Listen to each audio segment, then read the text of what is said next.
right, ladies and gentlemen, boys and girls, we're here. Gotta get out of this garage. They're shutting on me.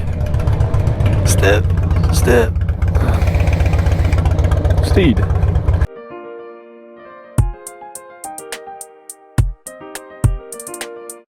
I messed with some GoPro settings, so hopefully this is a little better. Instead of filming in 5K, since YouTube really doesn't do that, I'm just filming in 4K, but that way I can give you 60 frames. Alright. Getting on the road. So, what is up? I've missed you guys. I miss fucking riding around and making motovlogs. I haven't made one in a while. Last week I did the garage talks. If you haven't seen that, I'll put the card up in the top of the screen. You can click on that, it'll take you to there. But yeah, that was a different thing. It's more like a podcast thing I'm doing. It's like a podcast, but instead of it being an hour and 30 minutes, it's just a video I'm trimming down to 15 to 20 minutes, or like 10 to 20 minutes.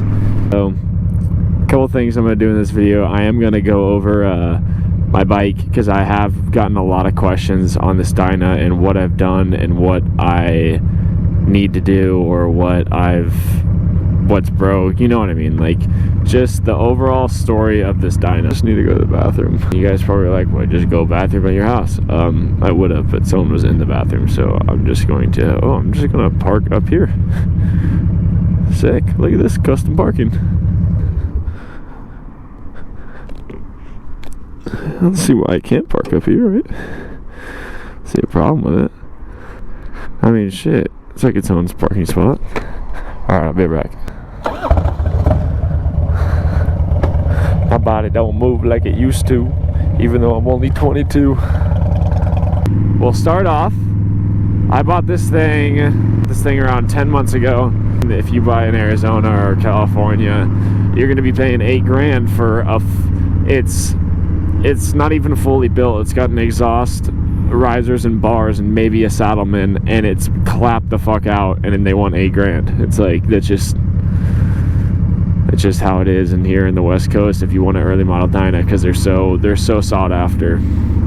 Everyone wants them. I'm gonna go over to the lot and I'm gonna do a couple things. I'm not gonna really film them because that's kind of boring for you guys, but when I get there I'll park my bike and I'm gonna go over everything with you guys. So I'll see you when I get there. Alright, now that we're at the lot, I can explain some things, you know, explain some crashes, explain some bruises, explain some things that I have on this bike that literally save it or make it, explain why I have a foot mark on the front fender, explain why my rear rims are flaking off the paint, explain all of this. So, we're gonna go, I guess this would be a bike check, and I'm gonna give you a little bit of backstories and like if I've had to replace them and the hardships and stuff like that. And so if you have no clue what you're doing, or if you're going through something, then that you see that I've said what I've done, then hopefully it helps you, and so on and so on. So anyways, to start off, early model Dyna, or early model whatever, Sportster, whatever, you got your two cables, plastic throttle tube. Do not buy metal, do not buy billet ones, they're not better. Plastic slides better on metal. That is just a fact. The metal on metal is going to grind. It's going to scrape up all the paint. It's going to not be as smooth. It's plastic. Plastic OEM throttle. These are just, technically these are quad grips, but they're just Renthaws. You stretch them over. Yes, sometimes they rip. You gotta do them carefully. This end I cut off just so it wouldn't stick. But I like them because they're thinner, and when you buy a Harley grip, they usually have a lot more to them, so it's like you hold on to something bigger, and I don't want that. An inch bar with just your slip-on moto grip, it's really not bad. Really not bad. But that bar that it's sitting on is a Speed Kings mid-bend, I believe. It's their aggressive best bar. I'm gonna be dead ass with you right now, homie. Sitting on those bars, Elite Moto Tech. If you don't have one of these on your Harley, go get one. I paid for mine. This is not a brand deal. I wish it was. Shout out Mototech Elite. Hit me up. I bought one for my Sportster when I had my Sportster, and it was a game changer. And before I even had this bike, before it got delivered to me, I already had one of these. This is the first thing I did when I got home. But bars, risers, and this on. But yeah, I had this ordered just already. Like after I bought the bike, I went and bought this because there's no way I'm ever riding a Harley again without one of these. Risers. Pretty sure they're just knockoff Amazon risers. I'm gonna be completely honest. If it's an actual brand and they're seeing this, I'm sorry. Hit me up though, because I run them and I like them. But I'm pretty sure they're just Amazon ones, off-brand ones, or eBay or whatever. But they work great. Thrashing bag. Expensive. Love it. Would never buy a different bag. All the pockets. It's big. It's more square. Holds its shape. I mean, it's a little sun faded, but this thing used to stay outside. So moving down, bike came with the eyebrow. The light is off of Amazon, $50. Listen, and for all you people who are like, oh, he does Amazon on his bike. It's a light. It works great. It hasn't broken. My bike's crashed twice since I've had it. It's fine. It's great. It does great. They're just my stock. It's my stock front end, stock seal, stock everything. Besides the springs are Race Techs in them. They're set for like 180. I weigh 175 to 185, and so we went just 180 with it's a little bit thicker fork oil, I will say. And oh my God, is it money? And this is the most recent thing. I literally did this last week. And I don't know how I haven't done it sooner, because I can come down from wheelies. I still come down soft, but I can come down from wheelies and it doesn't bottom out. Gnarly's V-twin. I'm going to put him up right here. And then right now I'm going to cut. He's got his business running out of his garage. And I'm only telling you this because he's a good dude and he's a good friend of mine. But not only that, he knows what he's doing. Like really, he really truly knows what he's doing. He truly loves what he's doing, and he does it fast. I brought him these forks. I was there for under an hour, and he was handing me both forks with the springs in it. Back to go. Under an hour, and we were talking the whole time. That is nuts. You're not doing that to anywhere else. So please check him out. Put him on a screen one more time. Cameron from Gnarly's V-twin. Tell him I sent you. Check him out. Bring your bike to him. Get it back on the road and come ride with me so we can go for a ride. Anyways, moving back. Cruzy K-bar. Sometime when I first bought this, I won't even lie. Trent, Ryan, when I first bought this, I was like, $300, dude. $300. $330 actually. $330, yeah, something like that. And not even for the slider. The slider's on the bottom is like $150.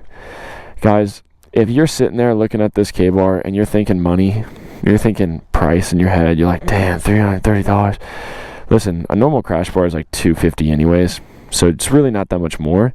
But I promise you, you are getting the best crash bar out. And it literally, in my opinion, not even in my opinion, just proof. I've crashed my bike 3 times. Two of the times my bike is down the road.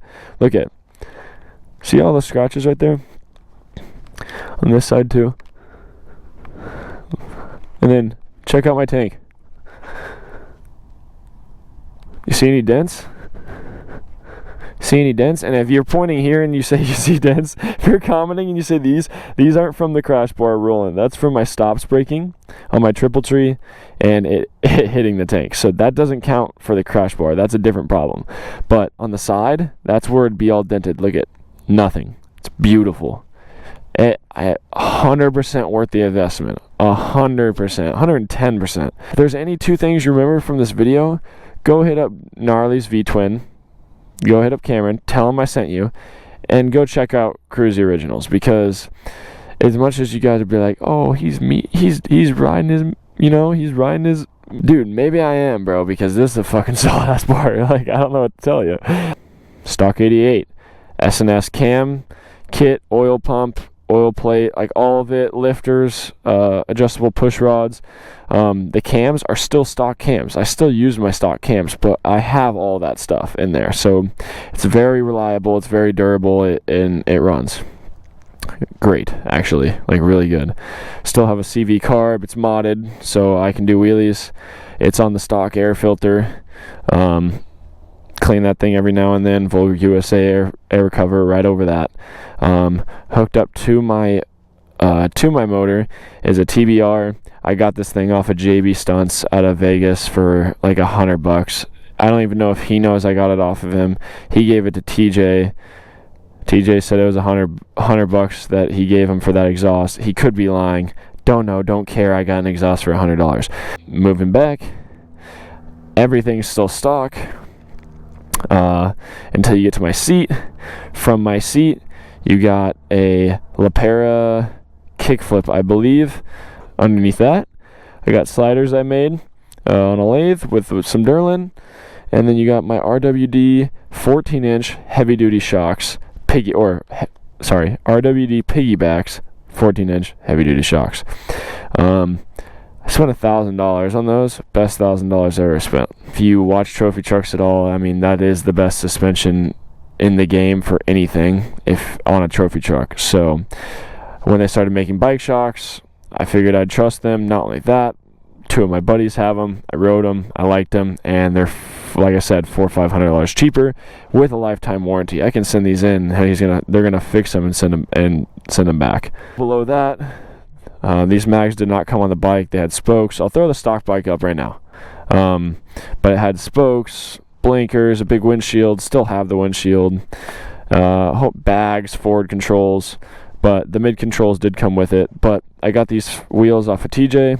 He found them for me, surprised me with them. I did end up paying for them, but they're only $400. There are good deals out there, guys. Just be patient, keep looking. Make your way back. Custom fender, cut and fabbed by TJ. I'll throw TJ's tag here. He's a rider. He's a good friend. Most people say you need a chain, you need a chain, you need a chain. Well, I'm going to tell you this. You don't need a chain, and half the people that are like the best riders in the world, red belt. It's really up to preference. I've never snapped a belt, so why fix something that hasn't broken? You know what I mean? Like, why would I buy a chain and sprocket when this literally has not broken? And I don't mind at all. I don't know any difference. So it's like I've learned everything that I know from jumping to my seat, wheelies, burnouts, drifts, like everything with a belt. So it's like, why would I switch? Underneath that, the only thing I forgot is I do have a Big Bear motor mount. Only the front one, not the rear. Keep the rear stock. Alright, ladies and gentlemen, thank you again for watching.